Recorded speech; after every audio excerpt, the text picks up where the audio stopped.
But you ask, who cares how many transistors can be squeezed into tiny places you can't see? How does that affect me? Well, let me assure you, it is one of the most significant ideas of our time. It will affect changes in what we do from day to day in ways we're only beginning to see and understand.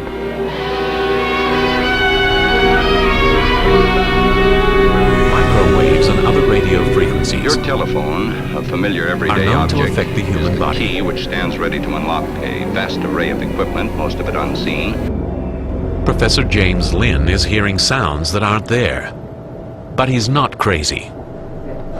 Pulses of microwave energy are being generated and fired at him from behind. The energy of the absorbed microwaves causes brain tissue to very slightly heat up and expand, causing a pressure wave to be picked up by the hearing mechanism in the inner ear. One other really important paper, and it's one that shows up at the U.S. Army War College website, and it's a publication they call Perimeters, and you can look up the article. It's called The Mind Has No Firewalls, and I'll just read one line out of it because it's many pages long, but the one line that's important: a psychotronic generator which produces a powerful electromagnetic emanation capable of being sent through telephone lines, TV, radio networks, supply pipes, and incandescent lamps. This signal would manipulate the behavior of those in contact with the signal, unquote. In other words, any electromagnetic carrier can be used to carry a signal, whether it's your phone lines, your TV, your internet. Effectively, all consciousness is due to electromagnetic patterns generated within the brain. What we do is imitate what the brain normally does and apply it experimentally. One, we know you can modify behavior through beaming radio waves on specific frequencies at a distance. And you can induce medical effects. You can induce heart attacks at a distance with certain frequencies. Affecting the brain, by analogy, similarly to dialing a radio station. You know, when you dial through the radio station, most of the energy is just static. You're static between the stations. When you get on station, you get resonance, harmony between the transmitter and receiver, and you get a nice clear signal.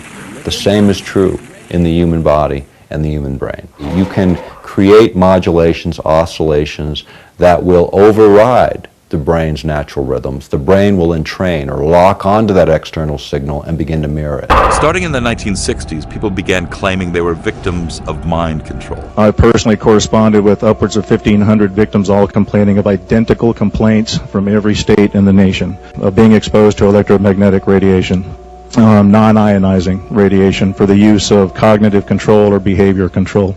Some people call these radionic and psychotronic systems that can affect consciousness. They can also affect biological systems. They can induce cancers. They can induce heart attacks. By '85, the United States Air Force contracted with the University of Utah and actually put together the Radio Frequency Dosimetry Handbook, which is a big, thick volume that lays it out so that you can target the heart, the liver, the lungs, or the brain, or any other organ of the body to debilitate an adversary, or to stop their heart and kill them, for that matter.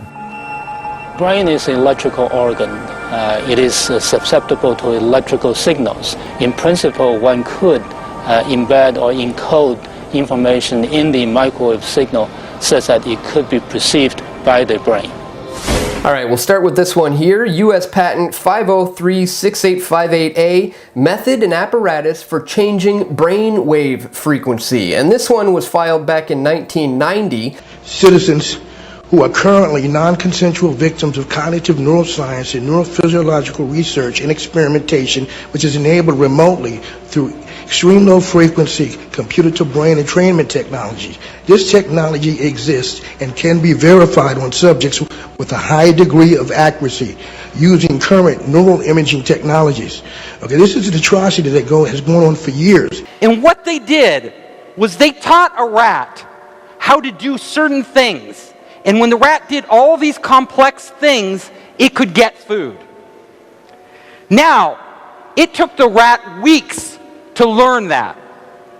Weeks. But then they hooked the rat's brain chip to the internet. And they had another rat in another city. And instantly they connected those two rats' brains. And do you know what happened? The other rat knew how to get the food right away. It didn't have to learn anything. The knowledge was transferred from one brain of a living animal to another brain. So, mind-to-mind communication. This is something of science fiction that we all read about. But this is actually possible today, as I just showed you. They can implant memories in your head that you don't have. They could erase memories. They could control you in ways that you wouldn't even know you're being controlled. Is this scary? We have electronic fringe field generator for manipulating nervous systems, filed back in 1998. And to investigate the citizen complaints regarding mind control weapons, in particular energy technology via satellite, induced seizure via satellite, microwave auditory effect weapon, all government-sponsored psychological operations, microchipping through injections. The latest office innovation is a microchip implanted in the skin. This is the first American company to ever try this. So what are they tracking, and would you say yes if your boss asked you to do the same? The tech has been around for decades, used to track pets, packages, and livestock, but now the Wisconsin-based company is trying to make the implants mainstream. This is not science fiction. This pill is actually made by a company called Proteus, and they've developed it for medical applications. That pill has been CE stamped and cleared by the FDA. You can take 30 of those per day for the rest of your life.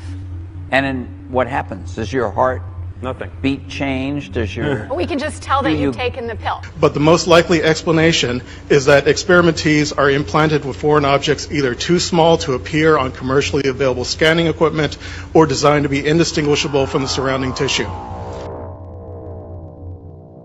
All right, and we have the technology in order to identify those neurons, amplify their activity. There's minuscule signals actually happening in your brain. We can send those signals into a computer, and that computer can interpret what all of those signals actually mean when you're thinking about trying to do something. And we can place these sensors anywhere in your brain or even in your peripheral nervous system, right? These are the nerves that are outside of your brain.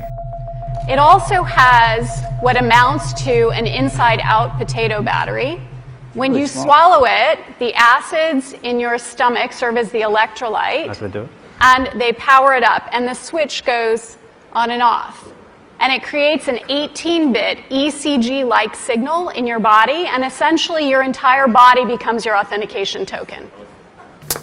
We also have methods and devices for producing a desired brain state, filed back in 2000. Also a victim of the electromagnetic torture. Where does it stop? When are we given our rights as humans and as citizens? I am an 8-year victim survivor of assaults by directed energy weapons.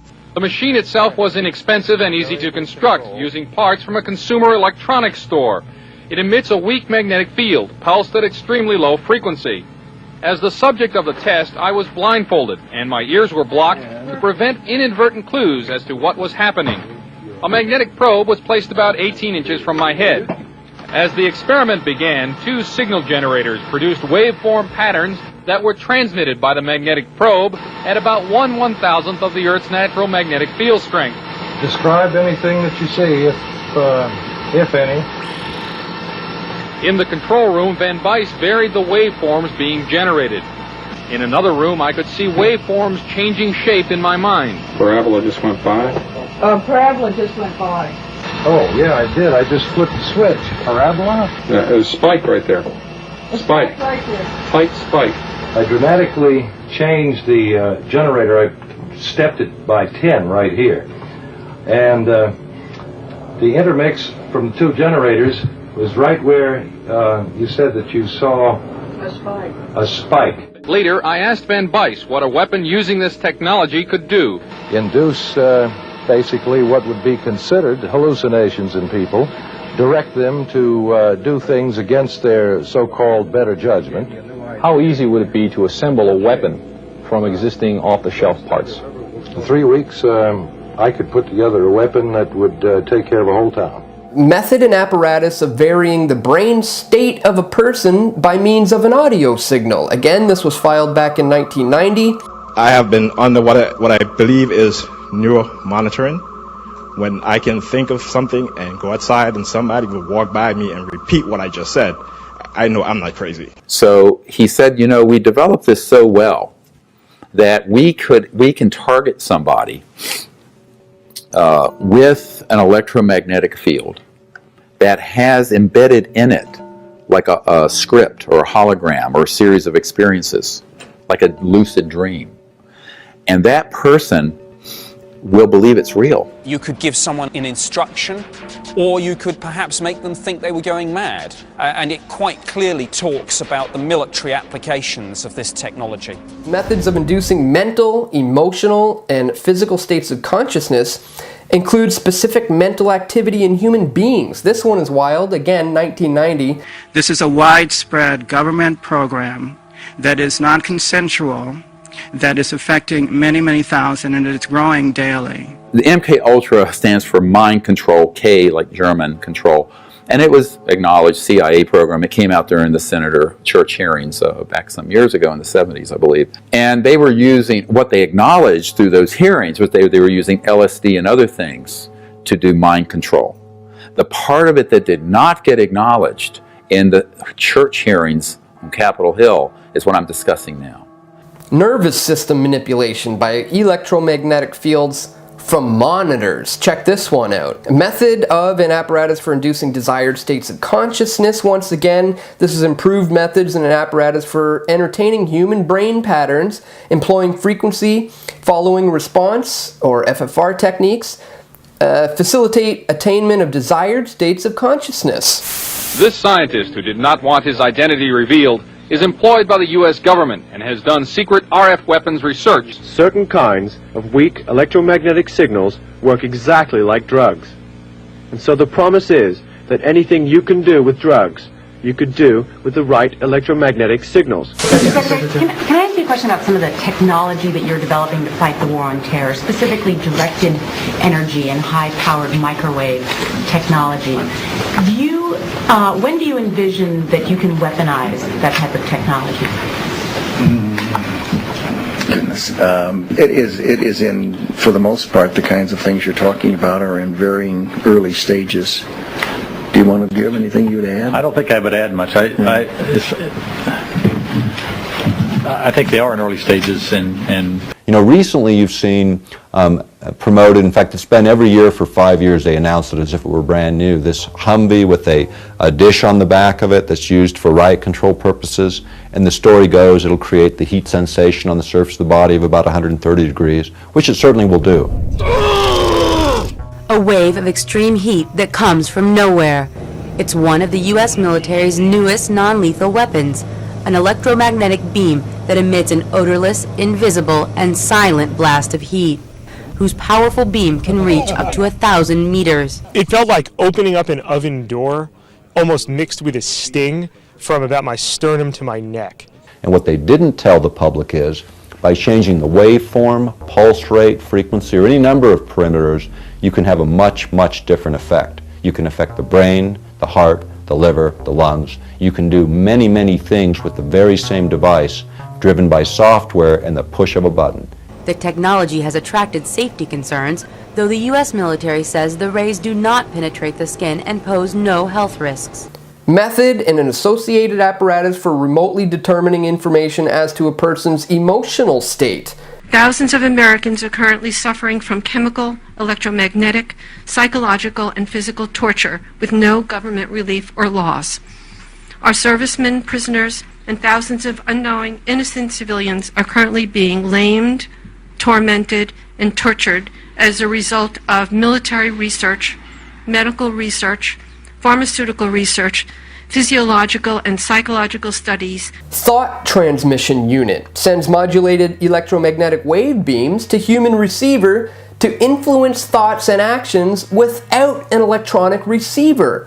This one filed back in 2002. A thought transmission unit sends modulated electromagnetic wave beams over long distances to a human receiver to influence the thoughts, actions, or perceptions of the organism, with or without their consent, but without them requiring electronic receiver.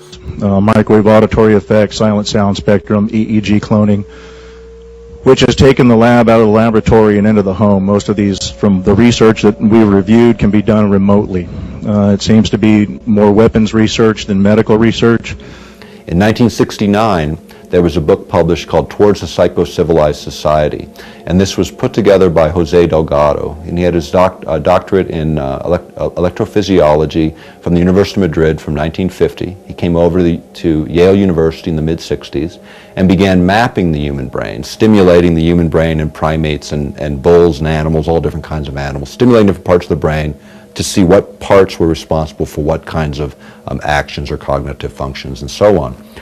So what he was doing in those days, in the 60s, was he was implanting microcircuits, and then, or not microcircuits, circuits, and stimulating them with RF, radio frequency energy. By connecting a radio antenna to electrodes inserted into the bull's brain, Delgado proved that the animal's aggressive impulses could be thwarted by electronically manipulating the bull's muscle reflexes. Do you realize the fantastic possibilities if from the outside we could modify the inside? Could we give messages to the inside? Well, by the mid-80s, he figured out you didn't need any implanted technologies. All you needed to know was how to modulate the right frequency. Delgado has shown that the behavior of monkeys can be altered using low-power pulsating magnetic fields. But in these experiments, there were no antenna implants. Any function in the brain, emotions, intellect, personality, well, could be perhaps modified by this non-invasive technology. What he found is by hitting a precise window frequency with very low energy concentrations, you would pick that signal out because it was coherent, not like nature all over the map. It was a coherent rhythmic signal in a very precise frequency. The brain would pick it out, and he could change behavior from lethargic to highly active, back and forth, like switching on and off a light switch. As use of such computerized technology spreads, tools that can remember, compare, and draw conclusions, we are more and more an information society. Our lives increasingly focusing on gathering, processing, and communicating information.